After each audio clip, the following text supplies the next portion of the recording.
कांग्रेस के रुकनी शशि थरोर ने world cup तनाज़े की जिम्मेदारी भारती हुकूमत और BCCI पर डाल दी। कहा यह अफसोसनाक है कि खेलों में सियासत को शामिल किया गया। मुस्तफिजुर रहमान को IPL से नहीं निकालना चाहिए था। पाकिस्तान बांग्लादेश के साथ इजहार यकजहती कर रहा है। स्पोर्ट्स ही मुल्कों को करीब लाने में अहम किरदार अदा कर सकता है। Look, it's pretty disgraceful that sport is being politicized in this way on both sides, frankly. I don't think that Mustafizur should have been denied his contract to play in Kolkata. It was most unfortunate intrusion of politics.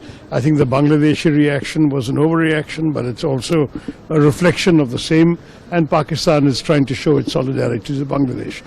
This whole thing is spiraling out of control. I think we need to really come to an understanding that sport, especially a sport like cricket, which means so much to all the people, should be a means of actually bringing us together, at least on the playing field, rather than allowing this to go on like this. I honestly think this is now a wake-up call for all concerned.